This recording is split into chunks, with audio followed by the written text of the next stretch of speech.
안녕하세요. 부동산 아저씨입니다. 오늘은 좋은 사람, 좋은 인연이라는 제목으로 여러분들과 이야기를 나눠보고자 합니다. 어느덧 제 나이가 40대 중반입니다. 40년이 넘는 세월을 살면서 많은 사람을 만나고 많은 사람과 인연을 맺고 살아왔었습니다. 오늘은요, 그 수많은 인연 중에서 가장 기억에 남는 인연에 대한 이야기를 해보려고 합니다.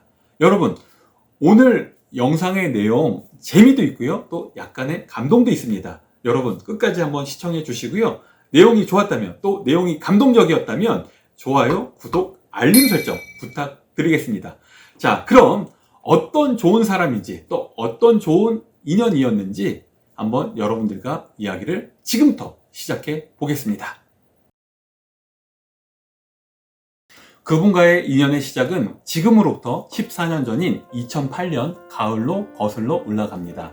그 당시 저는 30살이었습니다. 잠깐 슬럼프에 빠져서 살짝 방황하던 시기였습니다. 아는 지인이 소형 시행을 하는 회사를 차렸습니다. 새로운 것을 배워보고 싶다는 욕구가 한참 들던 때여서 자연스럽게 그 회사에 합류하게 되었습니다. 그 회사는 동네 허름한 단독주택이나 다가구 주택을 매입해서 헐고 다세대 주택, 그러니까 우리가 흔히 말하는 빌라로 신축을 하거나 아니면 상가 건물을 지어서 분양하는 일을 주로 업무로 하는 회사였습니다.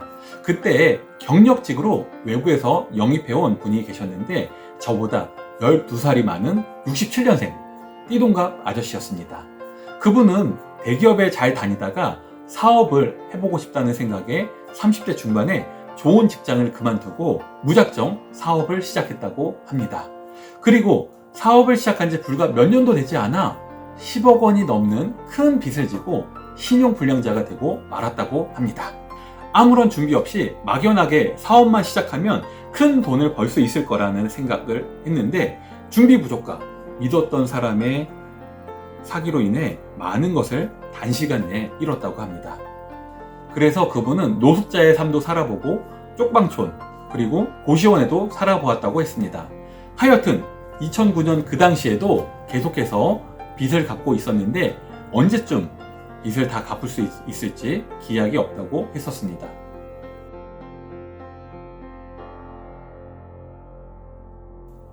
우리가 결정적으로 친해졌던 계기는 회사에서 지었던 빌라 중에 계획했던 것처럼 분양이 되지 않아서 임대를 놓았던 집들이 있었습니다. 그 집 중에 같은 빌라 건물에 그분은 302호에 저는 403호에 살게 되면서부터였습니다. 아침 저녁으로 출퇴근을 같이 하면서 많은 시간을 함께 보냈습니다. 그리고요, 우리는 내성적이고 정적인 성향이 서로 잘 맞았던 것 같습니다. 독서라는 취미도 같아서 서로 경쟁하듯 책을 읽으며 좋은 책이 있으면 서로에게 권해주기도 했었습니다. 특히 퇴근하고 저녁 식사 후에는 다이어트를 해야 한다는 그 공통의 관심사에 또 합치가 돼서 근처 놀이터에서 줄넘기를 자주 했었습니다.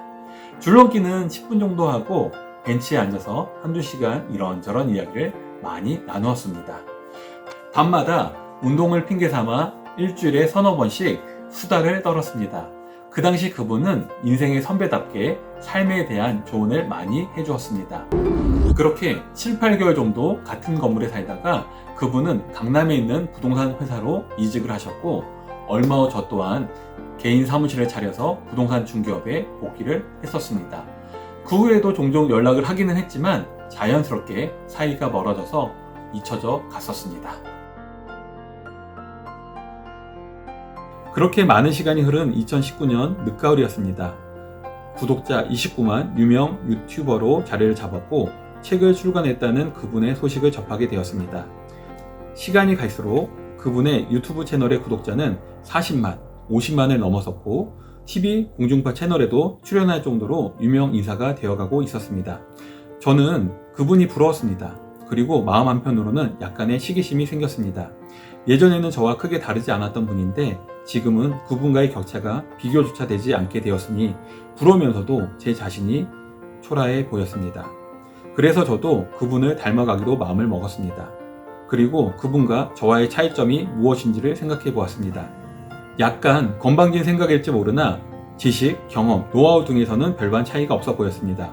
그런데 딱 하나 다른 게 있었습니다. 그것은 바로 실천력이었습니다. 그분은 아는 지식과 생각을 바로 행동으로 옮기고 표출해내고 있었습니다. 그 대표적인 예가 유튜브와 책 출판이었습니다. 다른 사람이 나를 먼저 알아주기를 바라기보다는 내가 먼저 다른 사람에게 알려야 한다는 생각에 전환점을 갖게 되었습니다.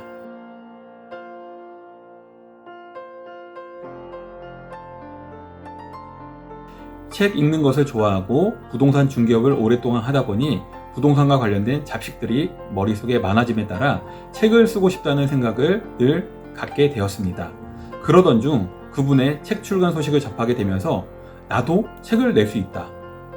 나를 표출해보자 라는 자극을 강하게 받게 되었습니다. 그래서 막연한 생각들을 구체적으로 체계화해 나가기로 결심했습니다. 예전부터 써왔던 원고와 새로운 원고 등을 취합해서 20곳이 넘는 출판사에 원고 투고를 하게 되었습니다. 그리고 나를 알리는 방법으로 2020년 5월부터 부동산 스터디 카페에 부동산 아저씨라는 닉네임으로 칼럼을 올리기 시작했습니다. 글을 올리기 시작한 지 2, 3개월 만에 올리는 글들은 인기글이 되었습니다. 그리고 우여곡절 끝에 2021년 2월에는 돈이 된다 부동산 대백과를 출간하게 되었습니다. 그리고 같은 해 10월에 지금이라도 집을 사야 할까요를 출간하게 되었습니다.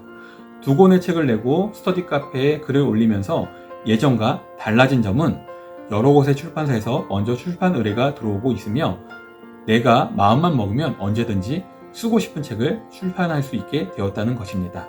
또한 월급쟁이 부자들, 직방TV, 동아일보 등등 여기저기 채널에서 인터뷰와 특강 요청이 들어오면서 미비하게나마 인지도를 쌓아가게 되었습니다. 그러던 중 그분의 채널에서도 드디어 연락이 왔습니다.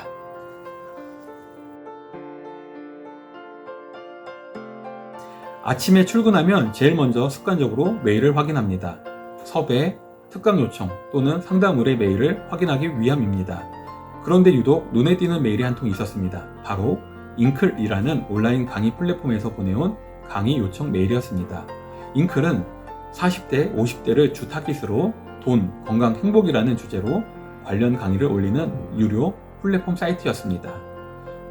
그런데 잉클의 메일이 눈에 띄었던 이유는 바로 그분, 다니쌤, 이희상 대표가 운영하는 곳이었기 때문입니다. 담당 PD와의 사전 조율을 통해 7월 4일 영등포에 위치한 다니 캠퍼스에서 다니쌤과 미팅을 갖기로 했었습니다. 오늘이 바로 그날 7월 4일이었습니다.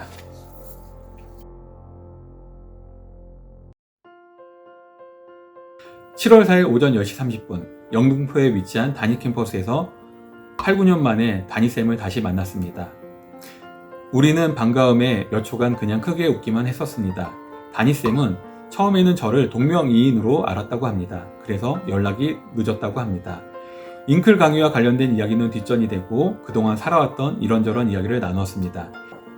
다니쌤은 지난 10년간 구독자 65만의 유튜버로 3권의 책 저자로 그리고 다니 캠퍼스를 운영하는 사업가로 많은 것을 이루었습니다. 10억이 넘는 빚은 다 갚았고 지금은 그 빚보다 수십 배 많은 자산가가 되어 있었습니다.